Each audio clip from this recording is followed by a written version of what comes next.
combination of Sifuna and Kalonzo, do they have potential? Oh, so sasa nikwambie tu kweli. Yes. Okay, Kalonzo atakuja na kura 3 million. Sifuna anaweza kuja na okay, there's a problem in Western which is division. Unapata Bungoma, Wabukusu, pata sijui Situ kuna Weta, Kabrasi, kuna Tawe, unapata Vihiga, wa Maragoli, sijui Busia wanapiga kama watu wa Siaya. So because of that, Sifuna anaweza shindwa kuconsolidate Western yote. Mara anaweza leta milioni 2. Okay. So Western it can bring 2 million. Watakuwa washapata 5 million. Wakishapata 5 million, Gachagua akiwa support anaweza waletea 3 million. 3 million kwa nini? 3 million kwa sababu Kindiki ako pande ile, so hiyo kura yake haizi leta yote. Na pia Uhuru anaweza kuwa pia ako pande ile. Kama Uhuru hayuko pande ile, ako pande hii, anaweza waletea 3.5. Si walikuwa 5? Watakuwa na 8.5. Sawa sawa. Na Sifuna leti ya majenzi. Sasa unajua hatuja testi kitu ya Gen Z kwa debe ndio tujue wanakuanga wangapi na wanakuanga wanatoka wapi, kwa sababu hizo kura nimehesabu 3 million za Ukambani za Kalonzo, kuna magen Z hapo ndani. Okay. Na hizo za Sifuna za 2 million za Western bado kuna magen Z hapo ndani. Okay. So Gen Z wanaleta hype na wanaleta power kwa hii kitu. Lakini sasa hatuja test kwa ballot ndio niweze kuwa scientific ni kwambia za magen Z ni hii namba. Okay.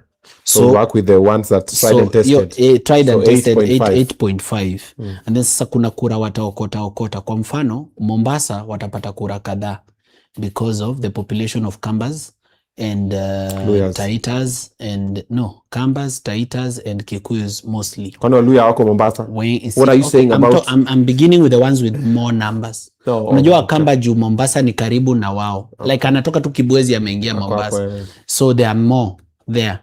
So because of that wanaweza okota kama 300,000. Narok wataokota, Kajiado County wataokota, Kisii, if Matiang'i is on their side wataokota. But now you see what will happen is if it is Kalonzo Sifuna ticket, Matiang'i hayuko. So kama Matiang'i hayuko ni ngumu sana wa kuguza kitu hapo Kisii. So tuseme saizi wako pale, wako 10 million sahi. Hawako 10 million, wako 8.5. Sasa hizi za kuokota. So 3 ni Narok nini? Simefika hata so imejaza. So nataka tuwafikishe 9.5. Okay. Ama 9 million. Tuseme tu 9.5. Hizo watafika. Wakishafika hapo, hiyo ni Sifuna akiwa na Kalonzo wakiwa wamesapotiwa na Gachagua. Sasa si Matiang'i amejama ameenda Merano ni zone. Bas. Hiyo ni a different mathematics. Tukuje sasa za Ruto. Pia yeye depending on who his candidate is. Kindiki. Na mali anaokota kura kutoka. Ataokota labda kutoka. If he takes Kindiki, he can start with 3.5 from Rift Valley. Because Rift Valley kuna kama 5 million votes. Lakini sasa unajua Rift Valley ina include Nakuru, ina include Narok na Kajiado. So lazima utoe hizo. Na tena Uasin Gishu lazima utoe kama 100k. Zenye atapata za pale Langas and other places, but Langas this time atapata because ni watu wa Nyanza wako na yeye. So I mean just give him his votes. Let's say aanze na 3.5. Kianza na 3.5, Kindiki anaweza leta 2. From where? From Mount Kenya. Oh, okay. Unajua Mount Kenya ukipata hata 30% of the vote unakuwa umepata milioni ngapi? Kwa sawa. Mingi sana.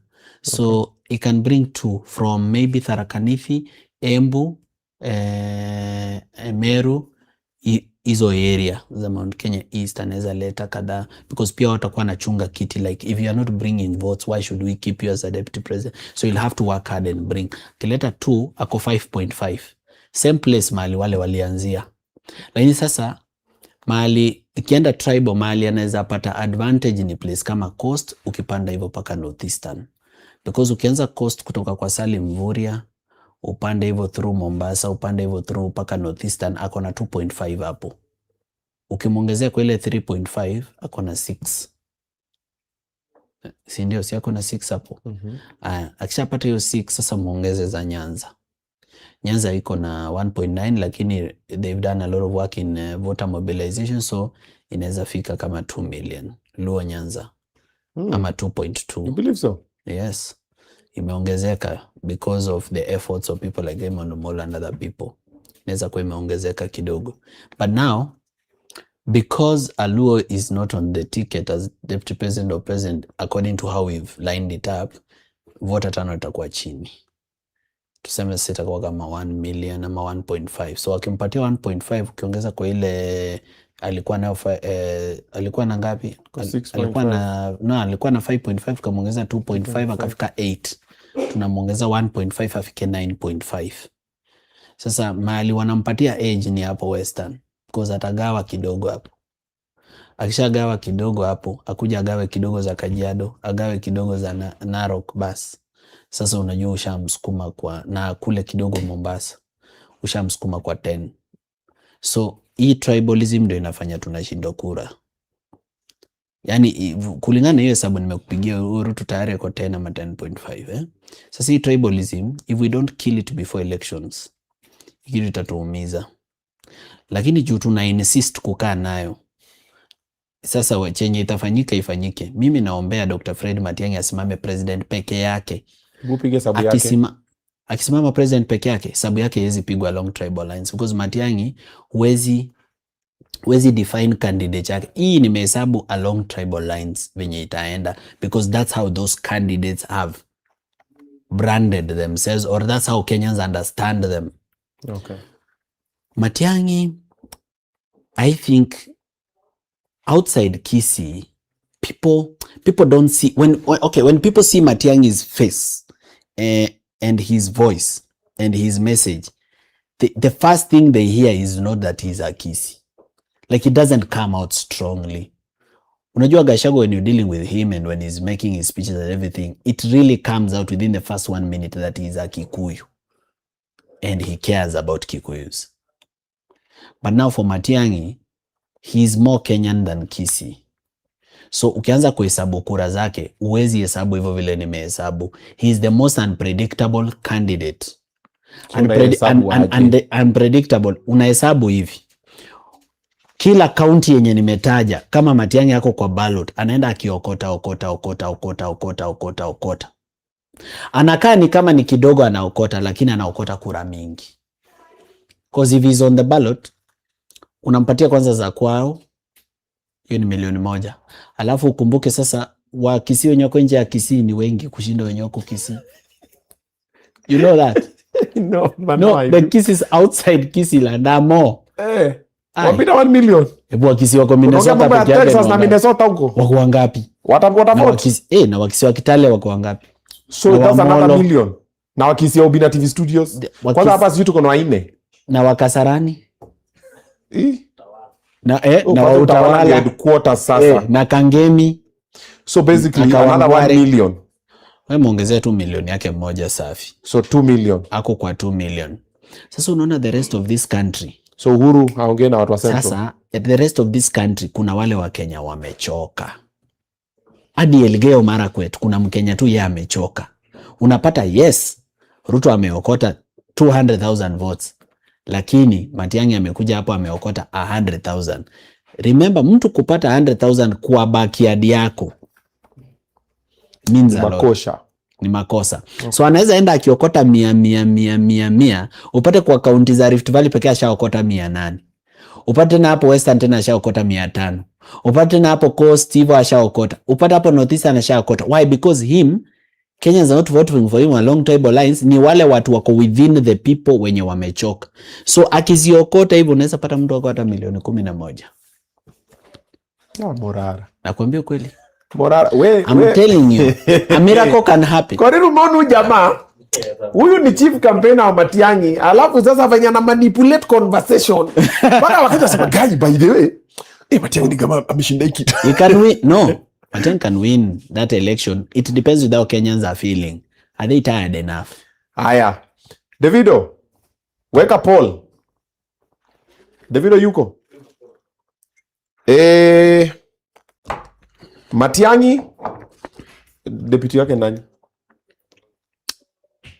Okay, let's just put the candidates. Weka Matiang'i, Kalonzo na Ruto. Chana na deputies. We? Ongeza. Hata wewe mwenyewe umesema we. Inaweza chukua 4. Inaweza chukua 4.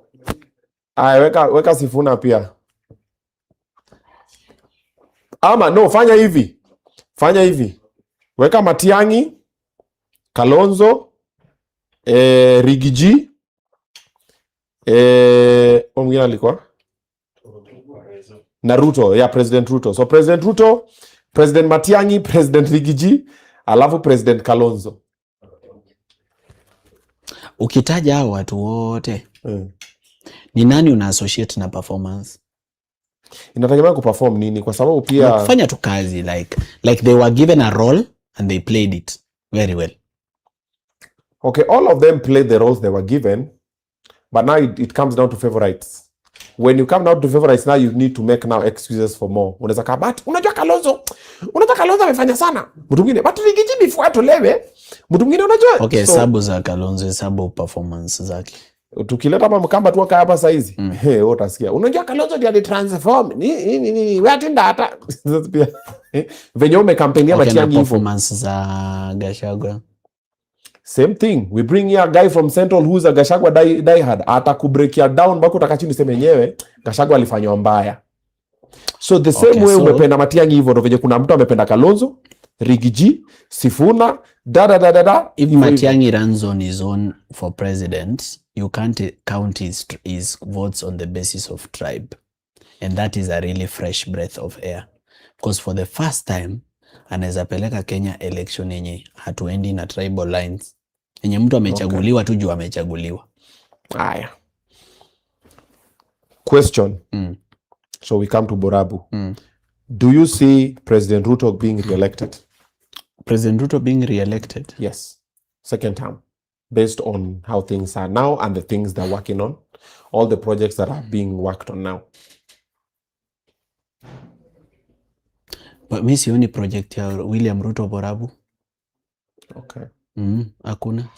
We're speaking about Kenya, not just Borabu. Okay, Kenya. Kenya ziko, there are projects but with a lot of theft of public funds. But you see the problem with Kenya, sometimes they don't see corruption as a question that should be on the ballot.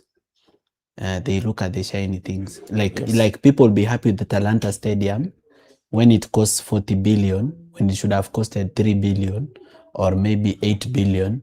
But they are happy it's there, even if it costed 40 billion, which is, much more.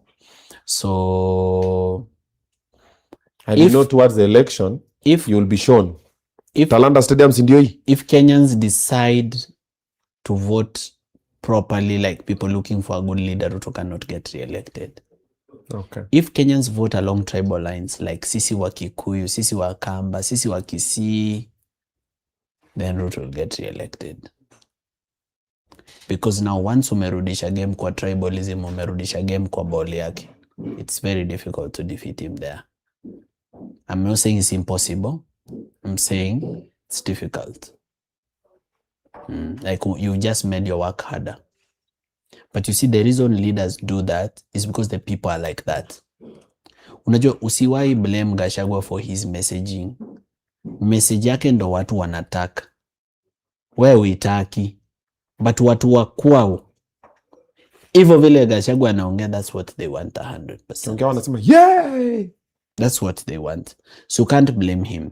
So anza na wale watu, why have they reached to a particular point where it's like they want a leader who can speak for them specifically.